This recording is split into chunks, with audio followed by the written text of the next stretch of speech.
Wonderful. I guess we'll go ahead and get started then. Welcome to our third session of the community briefing for the Communities of Color Nonprofit Stabilization Fund. We really appreciate you all being here. I know it's been an exhausting week, but we'll just start with quick intros of the team here at CCNSF. My name is Mia Winter Tamaki. I am with the Asian American Federation, and I am the program coordinator for the nonprofit support program. And I'll pass it off to Daphne. Hi, everyone. My name is Daphne Tamasula. I use she, her pronouns, and I'm the Associate Director of Programs at AAF. I'm excited to be here.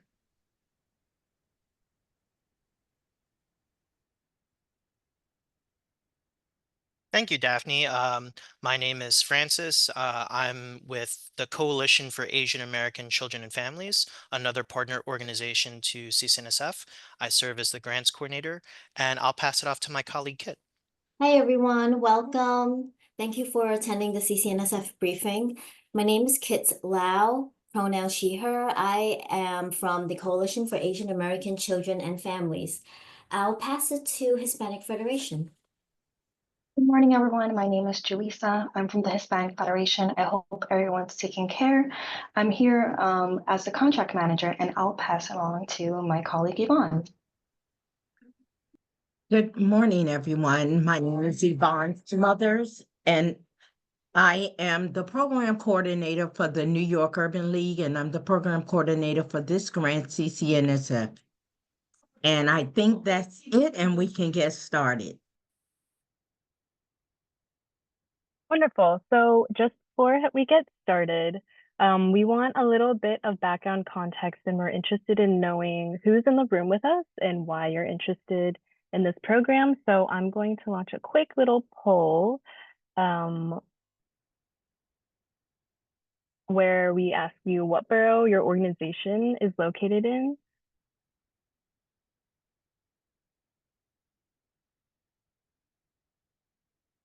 Spend like about 1 minute.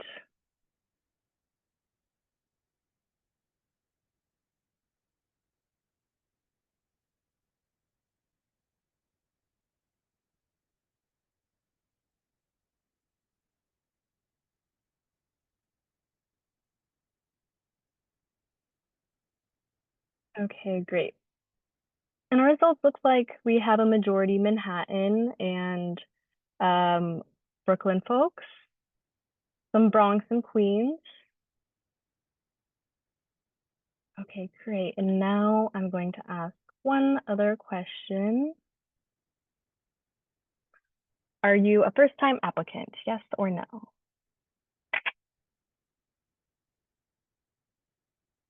I'll give folks about 10 seconds to answer this one.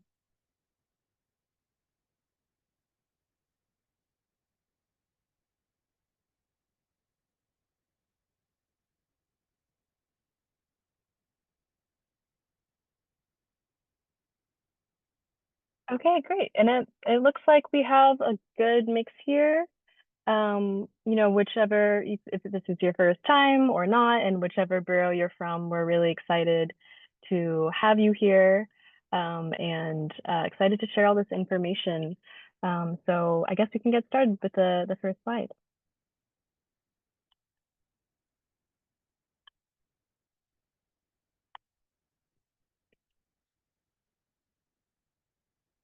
Okay, great. So this is our 11th year of the program and really excited to offer this again. Thank you to the electeds and organizations who helped us continue to get this funding. There's a lot of advocacy that happens on the back end to make this program happen. So we just also ask that you advocate and contact elected officials and tell them about this program and how it's helpful so we can continue supporting you and sustaining this program for years to come.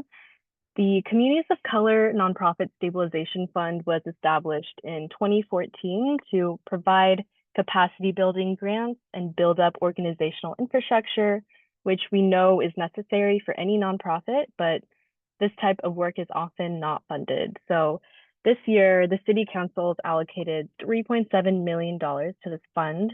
And with this funding, we're building up your infrastructure so you can plan for long-term sustainability by providing tools to sustain and grow your organization, also offer technical assistance opportunities and spaces for networking where organizations can learn from each other and talk through best practices. And next slide, please.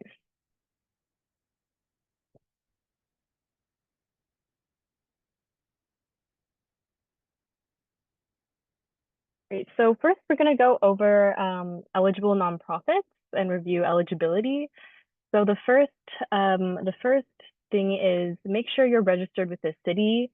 If you already have other city contracts, you should be up to date in Passport, and make sure you're registered with the State Charities Bureau. You also have to have been a 501c3 for at least 2 years, which is really important. We've had groups in the past come to briefings who were not yet at that 2-year mark and have been able to apply for this funding later. And this initiative is funded by the City Council, so you must be New York City based, and 75% of the people you need to serve or that you serve need to be in New York City. And you also need to be a direct services organization serving communities with more than 51% or more POC, and you need to do targeted outreach to those communities. Regarding budget, last year we got approval to increase the upper range. So you qualify it, and you need to have to qualify, you need to have an organizational budget between 150,000 and 3.5 million. We were able to get an increase because we wanted to allow more organizations to build their capacity to continue to provide essential services. And we do get a lot of questions on what budget to use. Look at your most recently filed Form 990 because that's the budget we'll use to determine eligibility. And if you have specific questions about that, you can email the administrating organization that you're applying to. We also want you to know that you're committed to equal employment opportunities and that you are committed and have the capacity to provide culturally competent services. A lot of groups do good work and use fiscal sponsors, but unfortunately you are not eligible for this funding if you do. In the past, we've had groups who've tried to move on from fiscal sponsors to bring financial operations in-house and were eligible for funding later on. Next slide, please. And now we're going to review the different types of capacity building projects. So the first one is management information systems, design and development. Next, we have financial management and planning, evaluation outcomes and outcome systems development, leadership development, new program planning and development, strategy and organizational development, collaboration and strategic alliances. Some examples from the past include setting up financial systems, and some have done succession planning. And if you're looking for more ideas or more specific examples of projects, those are listed on our website, so you can refer to that.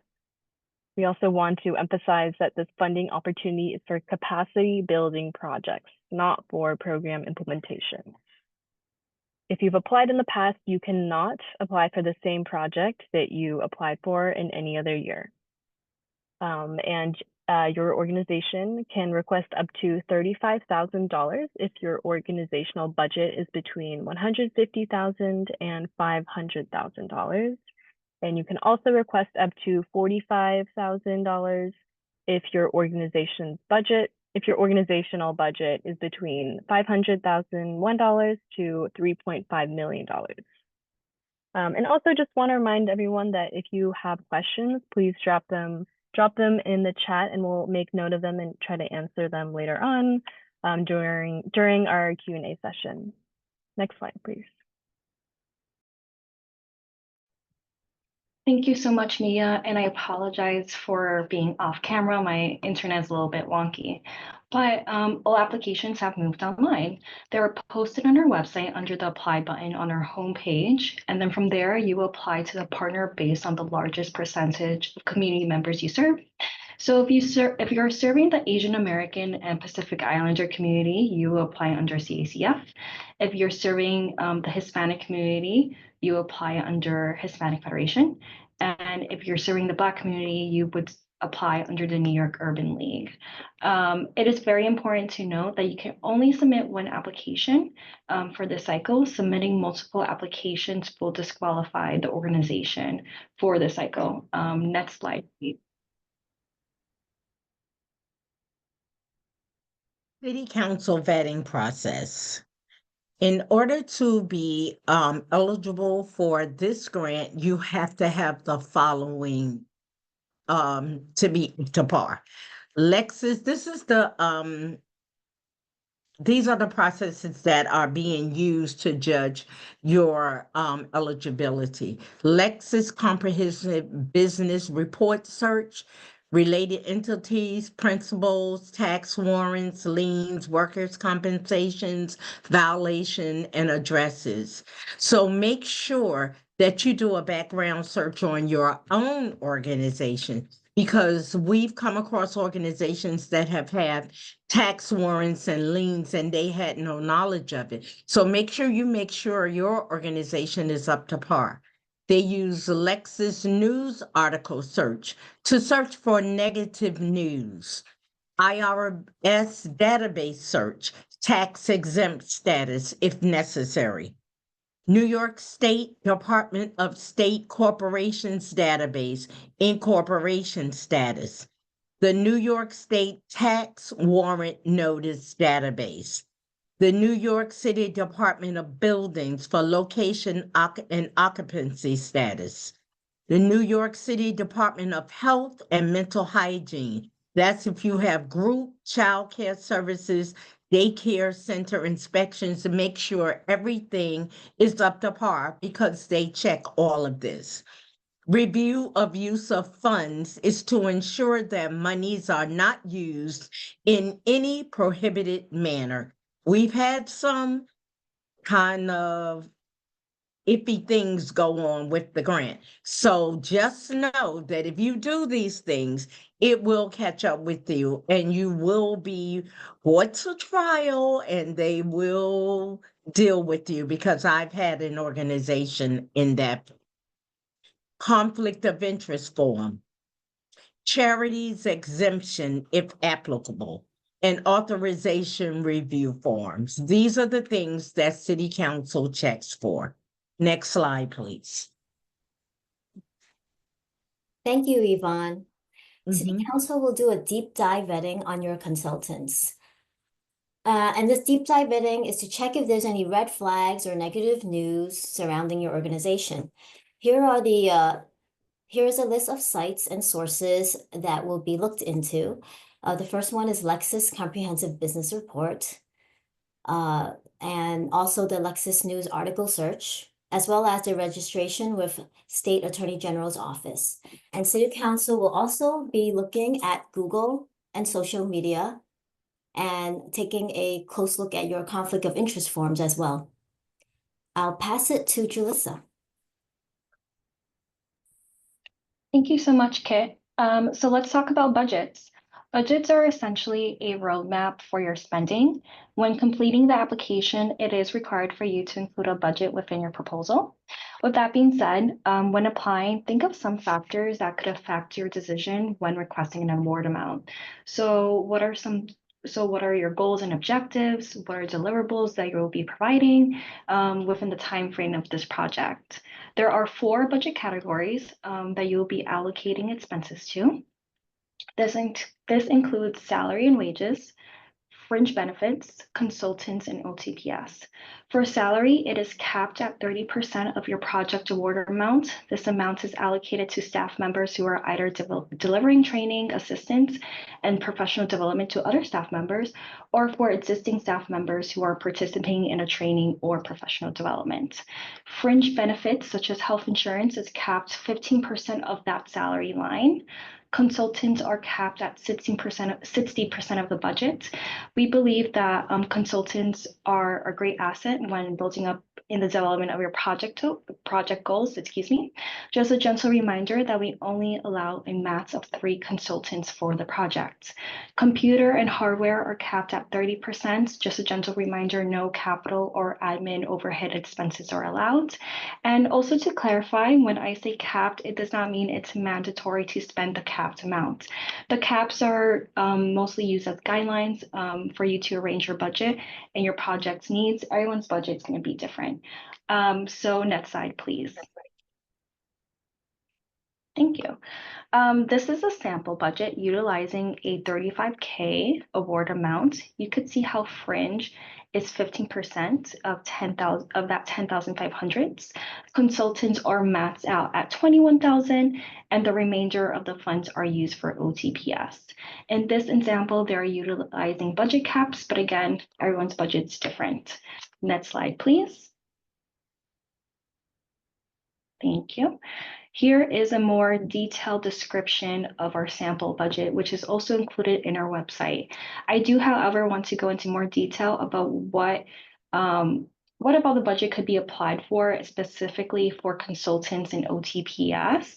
So for a consultant, you're choosing someone that has a specific skill set that serves as an asset to your project for a limited time. So a consultant cannot be an existing staff member or someone on your payroll or someone that has an email associated with your organization. I really want to highlight that it's really important to find a consultant or consultants that are best for your project needs and the organization, as you will really develop a close relationship throughout the project term. And as mentioned, each consultant is vetted by the city agency.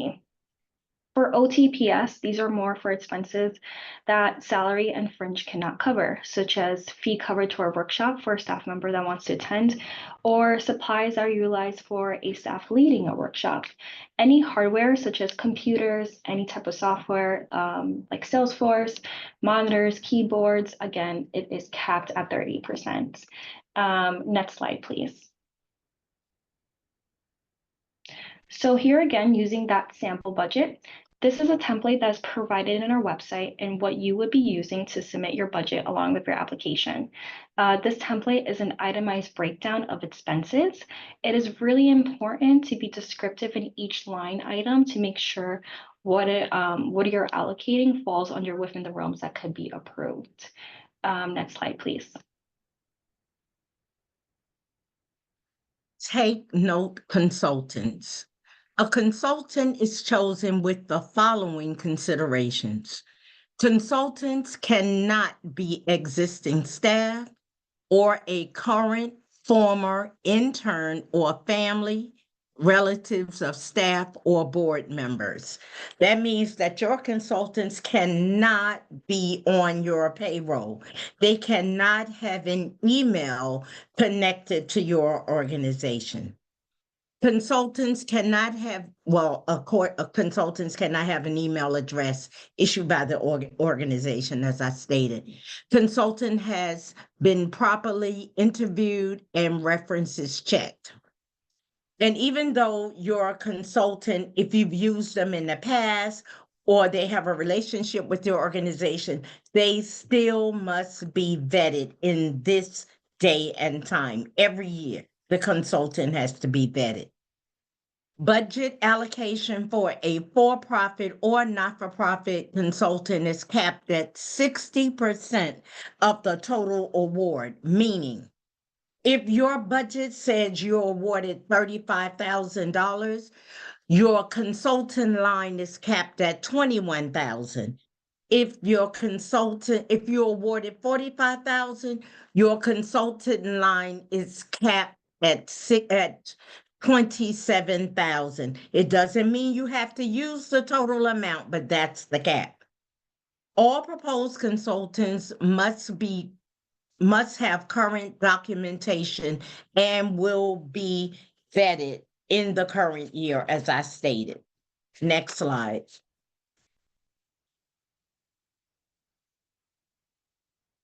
Please identify consultants when submitting your proposals and attach the following documents: the resume, contact information, and description of consultant appropriateness, rationale for choosing the consultants. Now, that's one thing that really, we really, you don't have to submit your consultant to submit your application. We would like for you to do this so that we can get things rolling at a in a timely manner. However, if you don't have everything that you need for the consultant, you can still send in your application and it will not be held against you. Next slide. Thank you so much, Yvonne. I do want to flag because I see a couple questions coming in the chat box regarding the consultant list online. Yes, the consultant list will be available shortly. We just need to make a quick adjustment to the list. So tips for engaging with consultants. I do want to share some tips because we really strive for each organization to have a successful outcome for their project. And not just only consider your consultant as just an asset, but just a collaborator.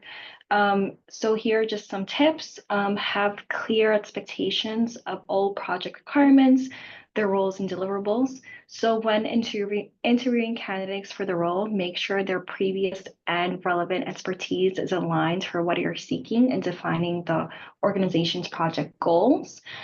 So for example, if your target area is more of the financial management side, you could definitely bring an accountant per se.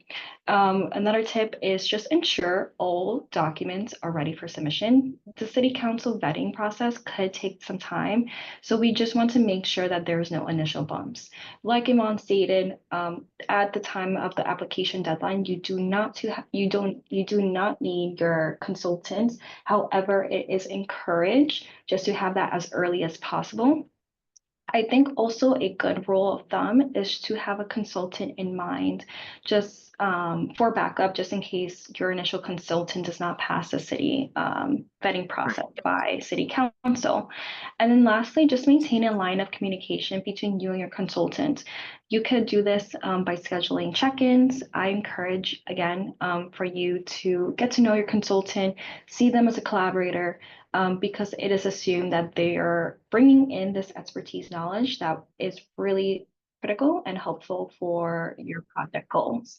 Next slide, please. Thank you very much, Jalissa. So just looking at our timeline, so after today, we will have the recording available and it will be shared on the CCNSF website.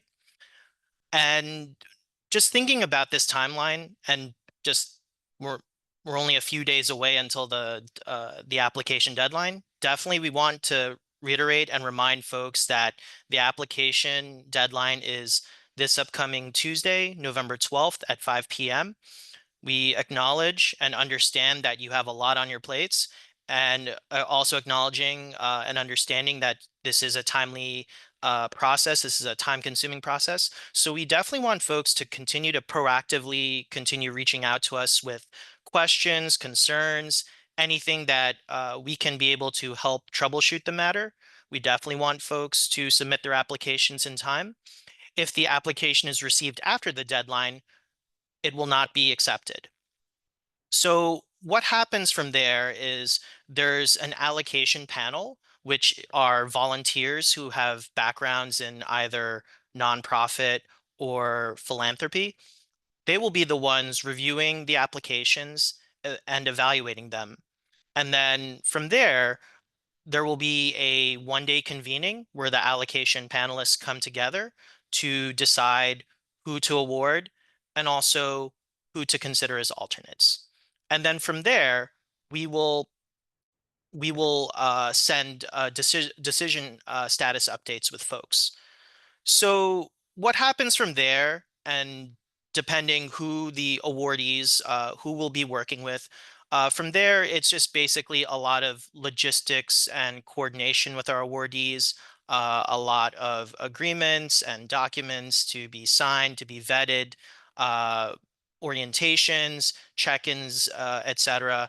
Basically, just getting into the rest of the grant timeline period, and especially this is a tight timeline period too. So there is a lot of work to be done moving forward. But what's important for those that will be awarded is that this is a 6-month grant period. So the completion date in terms of project completion and also the budget spending will be June 30th, 2025, and no extensions will be offered. Lastly, just to round out our timeline, so in terms of capacity building trainings, meaning different topics on capacity building that would be helpful and vital for the organization's infrastructure, especially for the senior leadership or supporting staff. So the CCNSF partners will offer a variety of topics relating to capacity building, whether it be about grant writing, whether it be about board implementation, whether it be about how to avoid organizational burnout, or financial planning and management. We would offer a variety of these topics. It would take place around springtime, even though we're still in the stage of figuring out and finalizing what our capacity building trainings look like. We will definitely inform folks. And the trainings are offered both virtual and in person. So again, once we have a finalized list, we will inform folks. And the trainings are open to everybody, both applicants and awardees. So if you're not awarded for CCNSF for this cycle, you are still more than encouraged and welcome to attend our trainings. It's a great chance for you to connect with us and really just learn more about CCNSF through these trainings. So as folks have mentioned earlier in the briefing, so the CCNSF website continues to be updated. We thank you in advance to those who have flagged a lot of concerns, a lot of questions, anything that that needs to be updated, or anything that is missing. As Julissa mentioned earlier, the updated consultant list that will be available soon. We thank you in advance to those who have flagged to us that they're having trouble downloading it, but we will have it available soon. So continue to check in with us, and we will continue to update you once we get finalized details. So along with the consultant list, again, all the important information about CCNSF is all on the website, including the FAQs, including information about applying. There's also a budget sample and the RFA attachments included. And then, of course, as mentioned in the last slide, recordings from today's briefing and also from the past briefings are available. So feel free to share that within your networks, and anyone else that's interested in applying for CCNSF that wasn't able to make it to our briefing today. And lastly, our contact information is on the website. We know the project deadline is coming real soon. We know you have a lot on your plate. We know that this is, again, a very time-consuming process, and you want to make sure you get all your important pieces in. So again, we want to reiterate and strongly recommend you being very proactive in reaching out to us with any questions, concerns, thoughts, anything leading up to November 12th. We want you, again, we want to help make the process easier. We definitely want to make sure that you're able to successfully submit the application, and we're here for you. If you have any other questions or concerns about CCNSF, we're happy to work with you. So with that being said, we're going to move into Q&A. As mentioned before, just as an important housekeeping rule is we know you have a lot of questions, and thank you to those who have already submitted in the chat box. So again, continue to either submit your questions in the chat box or just use the raise hand emoji reaction, and we will call on you when we will call on you where you can unmute yourself and ask your question from there. So with that being said, we're going to stop sharing our slide deck, and my colleague Kid and I, we will start our Q&A session. So with that being said, Yeah, thank you, Francis. I'm reading the questions that are in the chat box, and I have a question from Amy. What is considered an eligible OTP cost? Well, OTP costs will be expenses for your proposed project that don't belong in salaries, fringe, or consulting category. Some examples, this could be very broad, expenses that could fit in the OTPS, but some examples could be supplies for your proposed project, as well as seminars, workshops, or even venue rentals if you have training. Yeah, everyone will have different expenses and costs for their specific projects. So reach out to the organization you're applying to if you want to ask more about specifics. Next question is from Danielle. Do we need to use an approved consultant or can we choose freely? I could answer that. Yes, you can choose freely. You can choose your own consultant, and the consultant doesn't have to be on our consultant list that we provide to applicants. You can look for a consultant on your own that is not on the list. And additionally, I'm curious if we must have a confirmed consultant identified or if we simply list potential considerations. hey, Kid, I can answer that question. Thank you, Danielle, for that other question.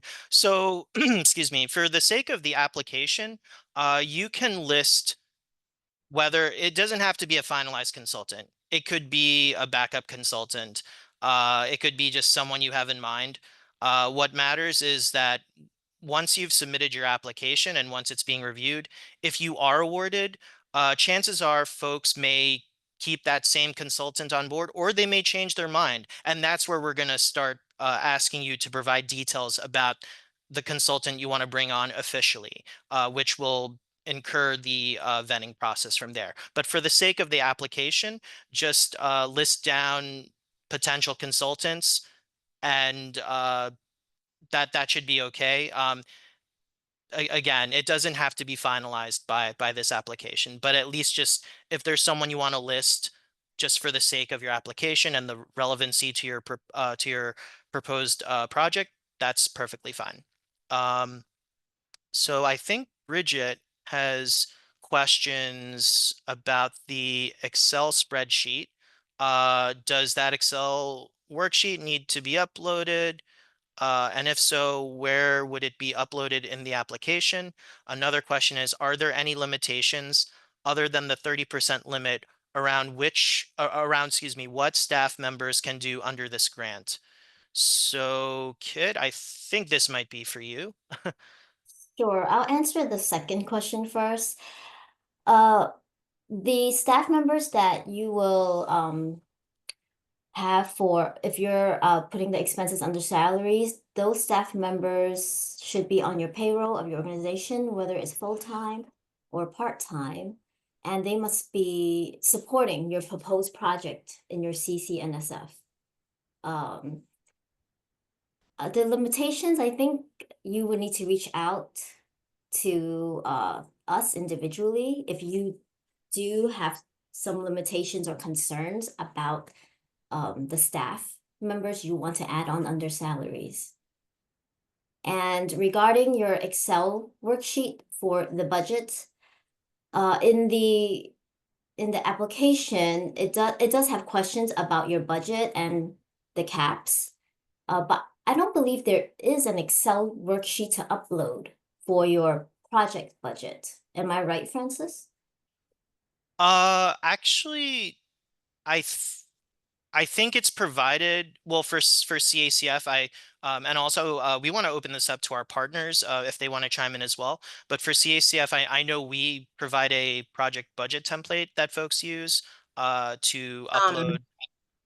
Yeah, For Yvonne. New York Urban League, we provide a budget upload. We provide the sheet for you to fill out. We do. Thank you, Yvonne. And this will be the same for Hispanic Federation. The template that was shown is the same template, and within your application, you will upload that template with your information. Thank you very much, Jalissa. So hopefully, Bridget, that answers the first part of your question. And if not, just feel free to drop more questions in the chat. Saduf, apologies if I mispronounced your name. You mentioned we are a nonprofit, but a 501c6 nonprofit. Does this disqualify us? It does not it does not for another city contract we have. I'm gonna open that up to my partners to my partner organizations as well, because I personally don't know how to answer this one. I don't know how to answer that. Actually, Sarif, and my apologies for if I'm mispronouncing your name. I'll get back to you with that question. If you could kindly provide your email or show an email to any of us, and we'll get a response to you shortly. Thank you. Yeah, thank you very much, Jalissa. And just to remind folks, another important housekeeping rule: if we may not have a immediate answer to your question, we are happy to talk to you offline. So feel free to provide your contact info in case we're not able to give you the direct answer you're expecting. So with that being said, we are sorry, so hard to keep track of all the great questions folks are asking. So Brian, I apologize if I'm mispronouncing your name. Lexus costs money to search. Is there a way to search that doesn't cost us? Yvonne, I may pass this to you in case I might mispronounce, if I may misanswer this, but the earlier slide where you were hearing about how the consultant vetting process works, these are sources that that is used by city council. This isn't used by you per se. But Yvonne, am I answering that Right, in the those same lines? are the processes used by city council. However, you can Google your own organization and see what comes up. You make sure you don't have any negative news about your organization. Whatever, just Google your organization. They look at social media, whatever. Just Google your own organization and make sure you don't have anything there. Thank you very much, Yvonne. Actually, I'm just going to hop a little bit because I'm seeing another question. This is from Rodney. And I know, Rodney, I know you've been reaching out to us, so thank you in advance for your proactiveness. But you do ask a very similar question. Are we doing these searches, or are you saying the council or others is doing this? So, Rodney, to answer that question, and oh, Yvonne, you can chime in. City council does these searches. Mm-hmm. Because even though if your organization is chosen, one city council gets your organization, we send them your organization into city council. They vet your organization. So they're the ones that's doing the checking. But we just ask that you make sure that everything is on the up and up with your organization. Thank you. I would also add qualified. I would also add to that whoever's doing the vetting actually reached out to us because we filed our Char 500 late last year, which we actually reflected in our application and said that we were getting it in late, and the person actually reached out and we were able to give them the updated version as well. So if anything is wrong too, they'll tell you. Yes, thank you very much, Kim, for that. Yes, definitely. Glad you addressed that. So again, this is critical and important in understanding how the vetting process works, especially if you are awarded and if we proceed to do the next steps. If something is flagged, it would be City Council would notify us, the CCNSF partner orgs, and then in turn, we would notify you, the awardee, and try to address and resolve this matter. So I think we just want to just give folks a sense of how the vetting process looks once the application is submitted, and if you are awarded, what those next steps may incur. But thank you very much, Kim, for the additional clarification. So next question. I am oops. Sorry to keep track. uh, sorry. So, oh, sorry, Tanisha, you ask a very important question. Are virtual organizations eligible to apply? Could you either unmute yourself or explain in the chat? Is this referring specifically to your organization? If you are on. If not, I think Tanisha, can you just also email us, email all the partners, and we can try to answer your question a little bit more clearly. We would like to learn a bit more about your question and if this applies specifically to your organization. Marie, thank you for your question. If an agency is above the 3.5 threshold on the 990, but is below for current budget, does this disqualify the agency? I will either let my colleague Kit or the partners answer that question. Okay, I can answer this. So the 990 filing is used to determine the eligibility. And if your organization is above the 3.5 million and that reflects on your 990, then unfortunately you won't be able to apply this at this moment. Yeah, thank you very much, Kit, for that. And actually, another important question, budget related, is it allowable to charge indirect or overhead? It won't be allowable to claim indirect or overhead expenses for CCNSF grant.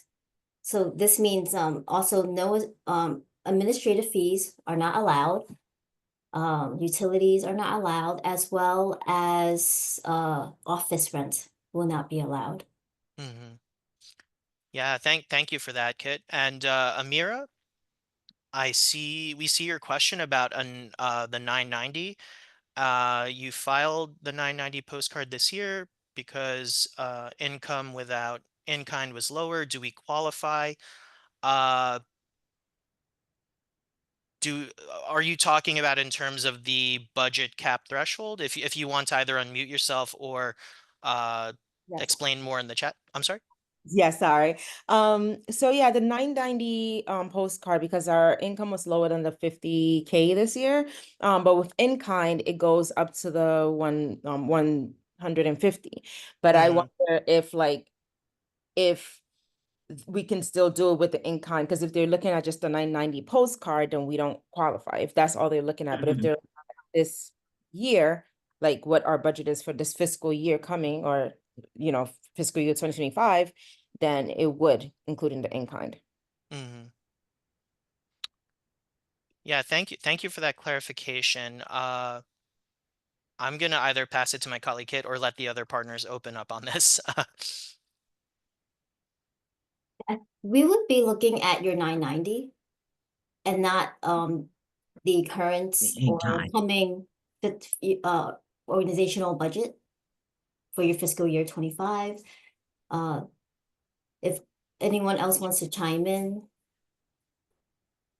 Got it. That helps. So the budget doesn't, you're not really looking at the budget. That just kind of gives you a structure of how we're going to be spending the money. But the 990 is what is telling you how much we have. That's Yes, all. yes, Got that it. 990 will be the determinant. Okay. Got it. Thank you. You're welcome. Sure. Thank you very much, Amara, and thank you, Kit, for chiming in. So, Jacqueline, thank you for your question. Does an organization that is a startup apply? When you say startup, how recent was your organization? You can either unmute or drop it in the chat. I think in asking this question, it's important to keep in mind, especially for an earlier slide, that if your organization is 501(c)(3) status for at least 2 years, you are 2 eligible to years. apply. Thank you, Yvonne. Thank you for the confirmation. Yeah. 2 years. Uh-huh. Sure. So let's see. Thank you. And yeah, thank you again, Jacqueline. Paz, can a consultant be for outside professionals such as accountants? Yes. consultants can be anyone outside of the organization and one that brings specific expertise and knowledge to your proposed project. So hopefully that answers your question, Paz. And if not, feel free to drop more in the chat. Marie, I am unable to. Oh, sorry about that. We've as mentioned before, the consultant list, the updated consultant list, it will be available as soon as possible. It's, as Julissa mentioned, it's undergoing another update. We definitely will update folks when it's available to download on the CCNSF website. Bridget, we are not required to have a consultant for the application, but in the online application form, it appears that we are required to provide 3 consultant names, addresses, etc., and also that we're required to upload 3 consultants' resumes. How should we proceed in the application? So, Bridget, thank you very much for your question. As mentioned before, yes, in terms of how many consultants you can propose for your project, 3 is the max. For the sake of the application, you are more than welcome to list however many, excuse me, you can list up to 3 consultants that you plan to bring for your proposed project. It doesn't have to be finalized. Yes, you would need to provide the following information in the in the application, which includes their resume, oh, Bridget, I see you have your hand raised, so I can let you unmute and you Oh, can yes, clarify yeah, more. yeah, absolutely. So yes, my question is more so that if you don't have the name of the consultant, it looks like in the application right now, I mean, I haven't submitted it yet, but it looks like it has the asterisk saying that it is required for us to put the names of not just 1, but 3 consultants as well, upload the resume. So if you don't have that information, how would you then proceed so that you can submit the application correctly? Sure. Bridget, quick question. Who are you applying through? Which partner are you applying through? The Urban League, and I'm not sure. Okay. I haven't submitted yet, so I don't know if it's, if it's actually required or not. I'm not positive. If it is, I've had people to just list, excuse me, the name of a potential consultant, and if it's required, put the same name 3 times and just submit it. Okay. It's okay. Thank you. Thank you. Thank you, Bridget. Ran, does hiring a fundraising consultant qualify for a capacity building project? Yes, it would. As long as it's relatable to one of the proposed capacity building areas, yes, then the fundraising consultant is definitely fine. Christina Curry, is this grant reimbursed? Is this grant reimbursement based? If so, how often are payments made and are advances given? So I will either pass this to my colleague Kit or to the other partners to answer. Yes, this CCNSF grant is a reimbursement-based award, which means that organizations must spend their project costs upfront first and then request for reimbursement. And so how often our reimbursement requests is, you will have 2 periods where you can request for reimbursement. That you will submit expense claim report and supporting documents, right? Which are the receipts, invoices, proof of payments.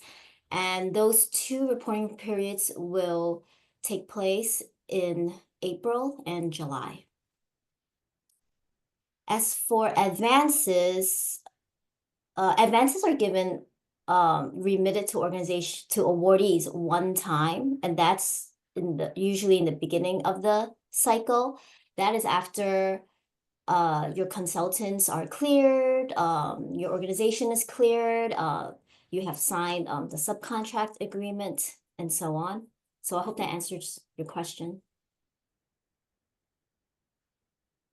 Thank you very much, Kit. Rodney, I see you have another question. It's please, this is directed to Yvonne. Please repeat the consultant reporting format. Could you clarify what you mean by that? I'm sorry. Yeah. If you're, if you can hear me, can you hear me? yes, we can hear Yeah. you, Rodney. Yeah, Yvonne answered the question. That was an earlier question, so thank you Okay, very I'm much. sorry. Right. No, Okay, that was great. That was great. thank you, Rodney. Thank you. Poetry, I see you have your hand raised. Thank you so much. We're just looking at your question now. So Poetry, you could unmute yourself and share your question.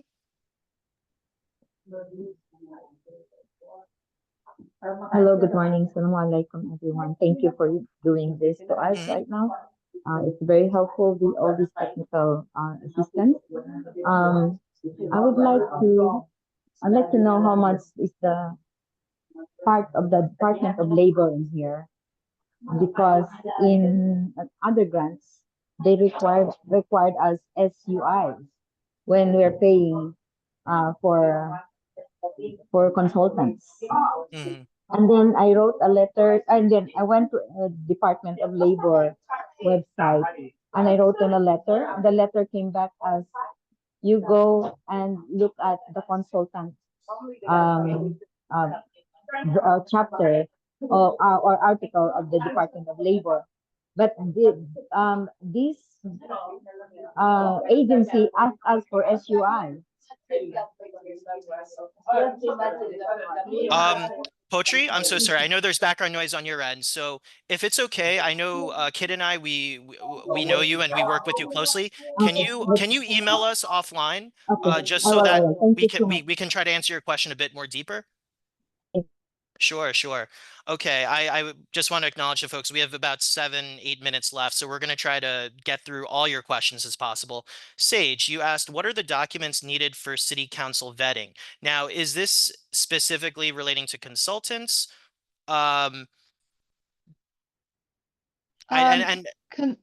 Either consultants or from the organization. Which I mean, I don't know if documents are needed from the organization, but if so, then yeah, I'd love to know what those are too. Sure. Well, In terms Sage, of the city council vetting. sure. Yeah, that's no, that's a perfect question. And actually, this would be more applicable once decisions have been made and who will be awarded. But usually there would be a disclosure form that would be sent for to the awardees that they would fill out for a consultant disclosure form. There would also, and I'm also going to let the other partners chime in if I missed anything, but usually for the vetting, like additional vetting forms, there would be a disclosure form sent. Did I, just for the consultants, but sorry, I'm going to I'll also open up to the partners if I missed something. I don't know if there's anything else I missed.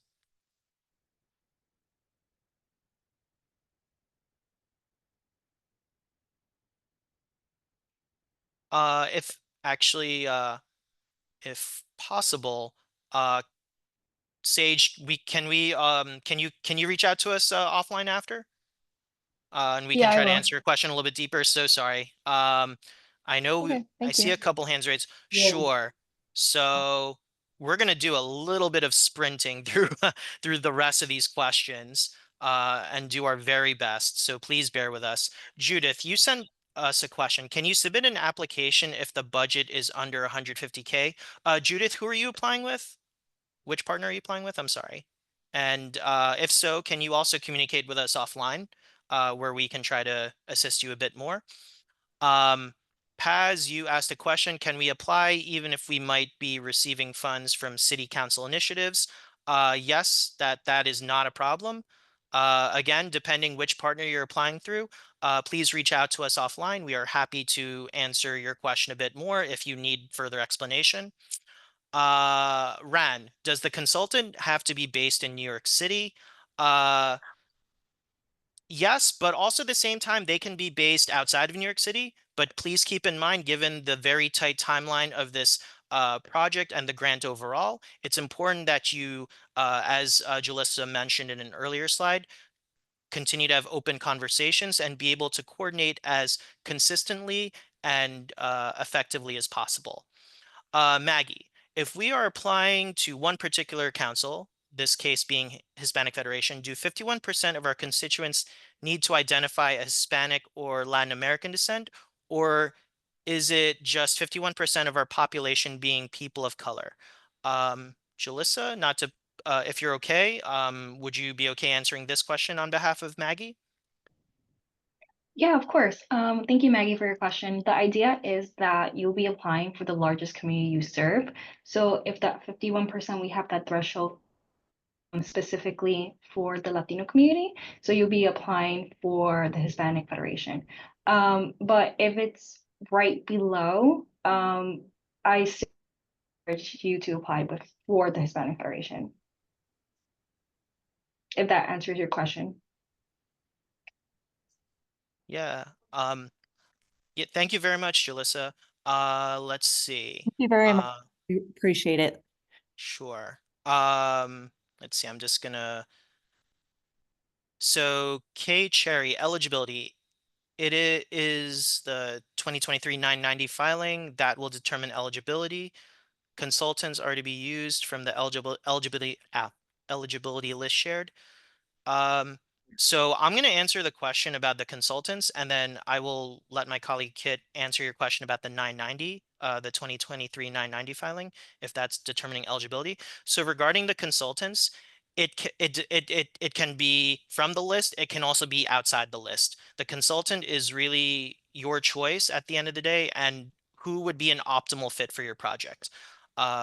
Kit, I'll pass it to you regarding the question about the 2023 990 filing, if that determines eligibility. The answer would be yes. You can use your 2023 990 filing to determine eligibility for CCNSF.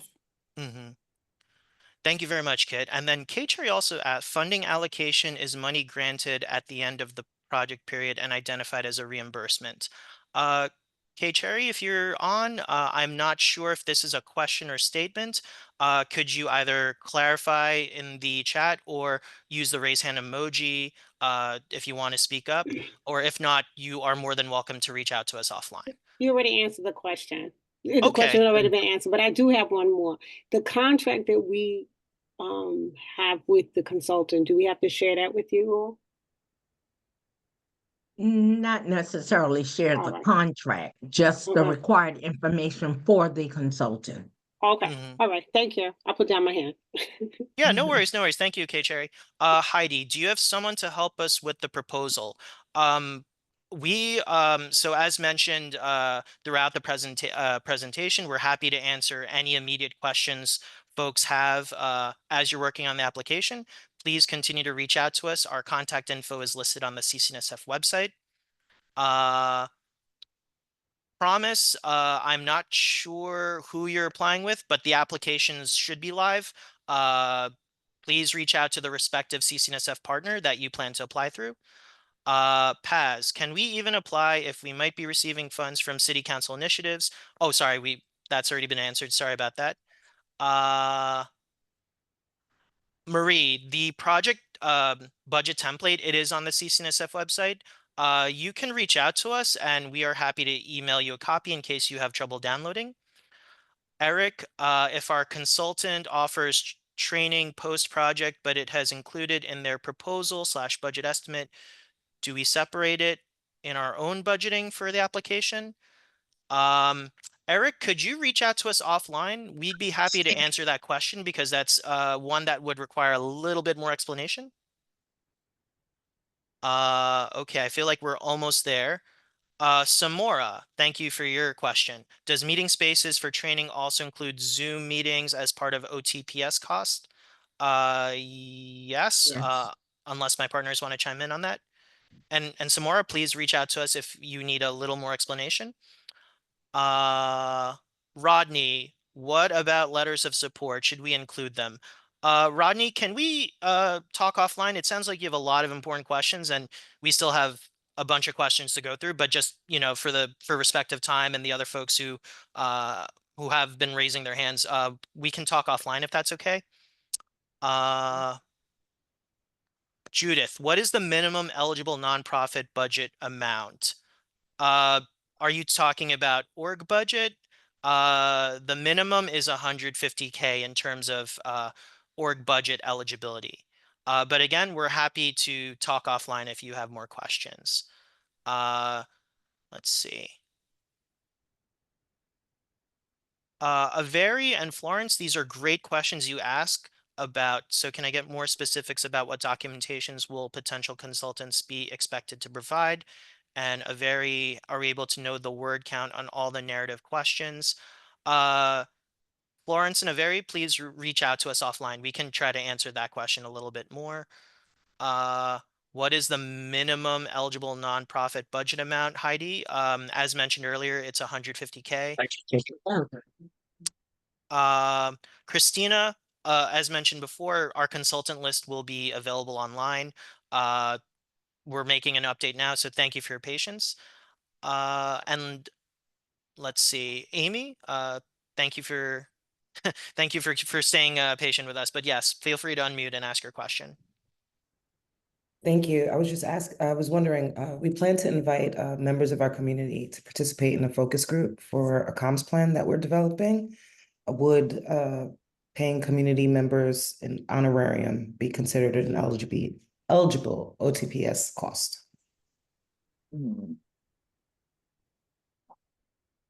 That is a great question. I am gonna open up to my to the CCNF partners if they want to answer. Amy, I think it would be great if this is more offline, but from previous experience, it really depends on how you would allocate the payment to. Would it be a sort of a stipend? Would it be sort of a gift card? I think it really depends on the form of the payment, if it's an eligible OTPS expense. So feel free to contact to the representative partner that you're applying to, and you could like dive in more deeper. Thank you. Thank you, Amy, and thank you very much, Jalissa. If we missed your questions, please, we sincerely apologize. I know we were we went a little bit past time, but again, please continue to reach out to us if you have any more questions between now and Tuesday, November 12th. We are happy to help. We're happy to troubleshoot, and we definitely want to make sure that you're able to successfully submit your application. If there's no other questions in the chat box, or if folks are raising their hands, we will.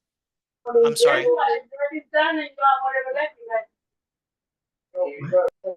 I'm sorry, Polly, did you have a question? Okay, sorry about that. Just mute. I'm trying. All right, well, thank you, folks. We're gonna end it right here. Oh, sorry, and before we end, I will pass it back to our partner org AAF for any closing remarks, if any. Nothing much. We just want to say thank y'all so much for joining today. I know y'all asked a lot of great questions. So sorry we ran out of time. But if the application is due on Tuesday, so if you have questions in the meantime, feel free to reach out to any of the partners and we'll get your questions answered. But thank y'all so much for joining today.